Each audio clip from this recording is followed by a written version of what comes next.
You're the cure to all my pains. 널 좋아하나 봐.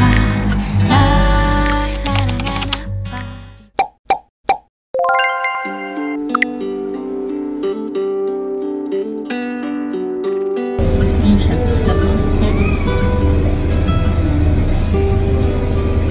Kasi gender.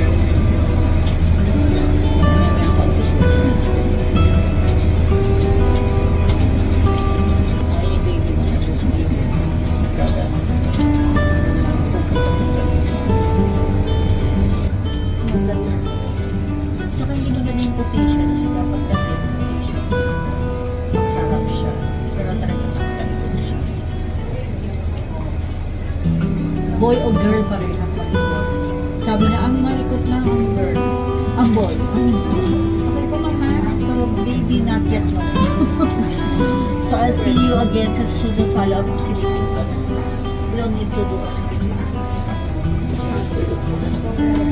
Tapos, bili ka USB para ay, nasa USB. Agad mo ba? Hi everyone! Ayan, welcome back dito sa ating vlog ulit. And today is the last day ng Panagbenga. So, ang daming tao sa town. Pero pupunta pa din tayo. Magkakaroon ng fireworks later. So, manonood tayo. And kung ano man yung pwede pa natin gawin doon, I will be sharing it with you guys. And ayan. Sama ko kayo. Let's go together!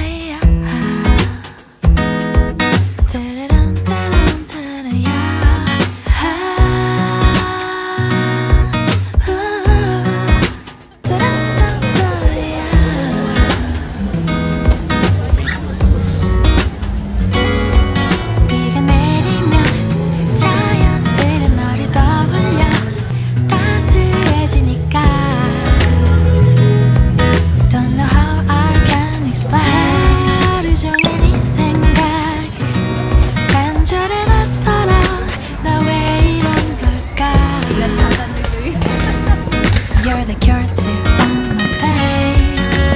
널 좋아하나 봐. 널 사랑하나 봐. 이제는 더 이상은 숨길 수 없잖아. 매일 더 아껴줄 거야. 안아줄 거야. We're meant to be, you can't deny. 매일 더 사랑해줄 거야. You're my sunshine after rain. 네가 좋아. 늦게 비나리를 봐. 더 부르는 하늘과 Silver lining in the clouds. 바람결에 미는 너의 향기 햇살 같은 눈밑 작은 점 하나같이 사랑해주지 않고 못 배가 oh baby. 널 좋아하나 봐. 널 사랑하나 봐. 이제는 더 이상은 숨길 수 없잖아. 매일 더 아껴줄 거야. Ayan guys, it's been a long time since vlog ako because I have been so busy this past month. Yung mga videos na na-upload ko na is those were taken a month or so. Parang ang tagal na niya. And ngayon lang ako nakapag-vlog. ito na nga, we are opening a small na cafe. And ang dami palang preparation na kailangan gawin. So, for this past month, very busy kami na maghanap ng mga supplier. Medyo natagalan kaming maghanap ng pwesto kasi for a cafe, medyo yung location talaga. Importante siya as a part of starting a new business, and medyo mahirap kang maghanap dito sa amin. Tapos, kailangan din namin ng kusina, ng CR, ganyan, and most of nung mga space na hinanap namin is medyo mahirap kasi walang faucet. So, we tried also yung mga pwesto na parang stall siya para to start with lang kasi as you all know, hindi na ako nag-work and ito na yung pinagkakabisihan ko. And while waiting, and also, syempre, buntis ako ngayon, kaya kailangan din natin ng income before lumabas si baby. So, ito na nga yung mga mga pinagagawa natin. Hindi namin tinuloy yung stall. May mga okay naman yung location, pero sobrang overkill talaga when it comes to food industry. Ang daming nag-o-offer dito. So far, we are able to find a good place na pwede naming rentahan. Medyo mahal yung renta kasi inoccupy namin yung buong second floor.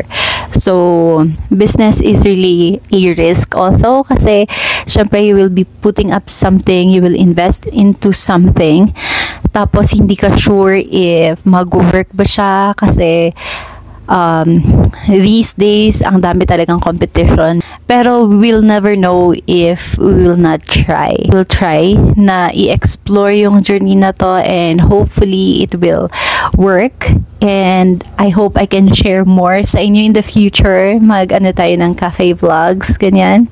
So right now, tinatapos ko na lang na i-process yung mga papers sa business. May space na kami, we have yung mga stocks, but may mga kulang pa talaga. Ang hirap palang maghanap, lalo na dito sa amin. Comparing if nasa Manila ka or other places na medyo malapit sa mga paggawa ng mga chairs, paggawa ng mga tables. Kaya naghanap na din kami online. And may mga renovation pang kailangang maganap dun sa cafe. So, ngayon, naghahanap din kami kung sino yung mag-aayos doon kasi we have to divide yung sa portion kung saan pupunta sa CR and then sa counter para may paglagyan tayo ng kitchen area. Medyo minimal lang naman yung cooking and more kami sa milk tea and other beverages. Wala pa munang coffee kasi medyo mahal ang investment sa coffee, lalo na sa mga gagamiting equipment. Pero as of now, we will start small and hopefully we can expand more in the future. And nakakakaba kasi first time ko siyang gawin on my own. Yung first na employment ko, okay pa kasi may mga nag-guide naman sa akin, and alam mo yun, yung responsibility is you can have someone na can be responsible in case hindi siya nag-work. But ngayon, kami talaga ni hubby yung nag-work out, and I'm so thankful also for my sister. She's one of those na nagtiwala din sa amin to put things, everything together, ganyan. Kasi nga ang hirap kasi sa'yo lahat, and then nangangapa kami. Pero I know na mag-work siya if we try to do our best. But ayun nga guys, hopefully I can share more sa inyo. Baka open na yung cafe natin if na-upload na tong video na to, and I hope you can visit us dito sa may harap lang ng Blue Ocean, Papico, La Trinidad. Kilometer 5 siya. So, very accessible lang along the highway. I will go out today to process yung mga ng business permits, ganyan. Okay na kami sa DTI and other stuff. So, ayun na nga guys. I hope you understand because sometimes I have to focus na dito sa cafe. Of course, as much as I want, gusto ko sanang makapag-vlog ako ng more. But thinking of what you have invested dito sa cafe, hindi naman siya parang 50 pesos lang, ganyan, para hindi siya matutukan. So, ayun guys, I hope you understand. We started this business from scratch talaga. So, lahat ng supplier, kami yung naghanap, lahat ng mga product, food tasting, ganyan. Trinay namin para makuha yung gusto talaga namin na lasa. So, ayun lang guys. Let's go out kasi anong oras na. And hopefully may matapos ako ngayon. Kasi medyo slow moving ako ngayon. Ang dami kong gustong gawin pero dahil nga buntis ako, parang medyo may time na nahihilo ako. May time na kahit half day lang akong lumabas, napapagod ako kaagad. So, hi! This is the challenge of life. I hope to see you guys dito sa mga next na vlogs na natin.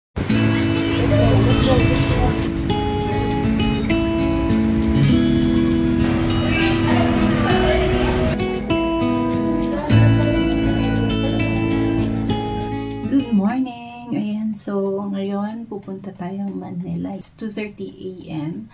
Maaga akong nag-prepare. And mga 4 pa naman yung biyahe natin. So, ayun. I will go and visit dun sa office.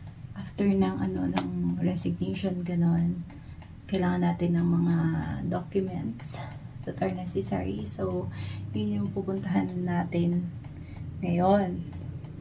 So, ayun lang guys. Let's go.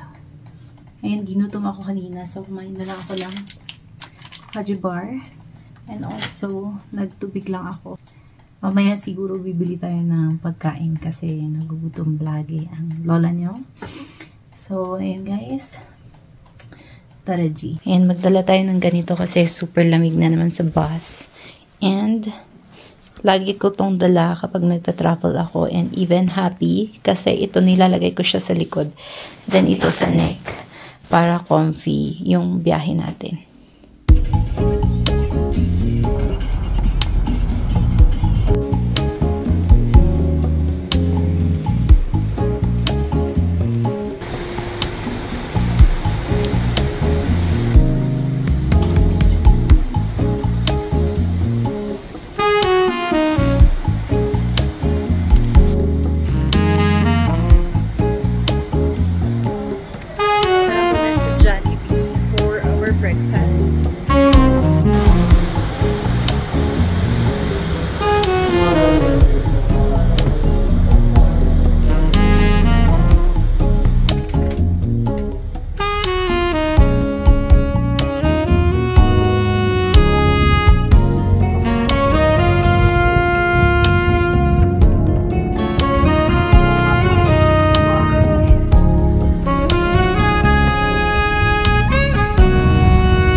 Okay.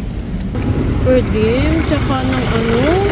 Sayang naman kapag Mag-aamay kantin tayo, okay lang ba sa'yo? kain lang tayo dito sa kantin.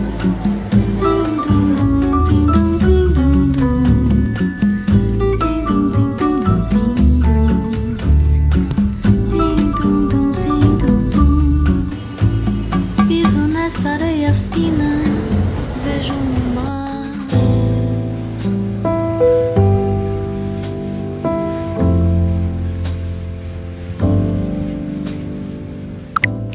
Ayan, naging bodega na dito sa atin. And Look, meron pa sa labas.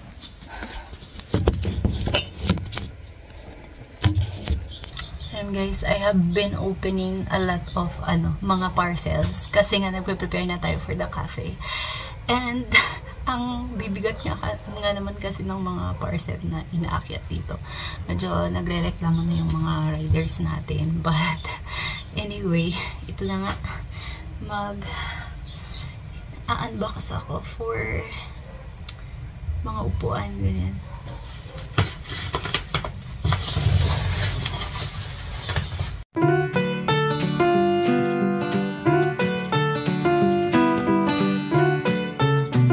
Ayan yung electric fan natin.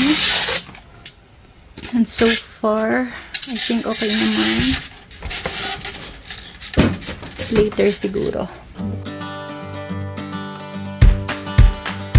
I was quietly protective of my heart to reassure that I couldn't break to pieces and be left alone once more.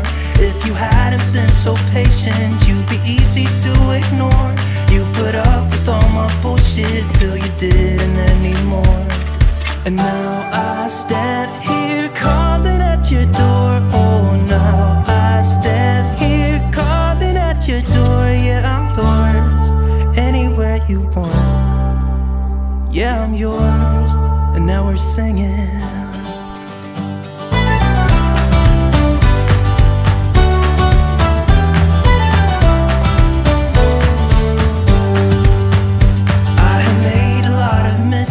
I have been too self-involved, been protective of my feelings, but somehow you made me fall. You got Yan, magkakabit na tayo ng harp. There's dinner in the yard, out behind the cars. Tonight we're gonna do something different. I will make the things that I know how to make. Dumating na yung isang table natin na pang board table siya. So, hopefully okay. And so far naman yung mga na-order namin online, okay naman sila. So, ayan. Let's continue opening. Baby, I don't think it gets much better. There isn't much to keep. We lay down and fall asleep till the morning comes around to find. Date! Ayan. May laman na yon. Ngayon, ito naman. Done na to. And yung mga packages, andyan na din.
Today we'll be going to the laboratory for my lab ng sugar test something kasi kailangan nating i-test kung kumusta ang ating sugar.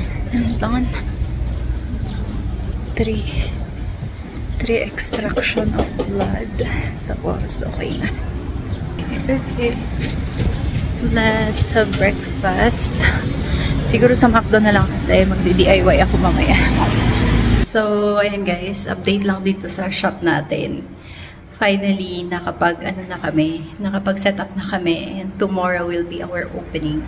And medyo nahagard na ngayong lola niya kasi puyat, ganyan, ilang araw na puyat. And also, ayan, lahat ng decoration dito is DIY lang siya and all, pati yung mga counter natin and our kitchen, of course. And yan yung CR natin.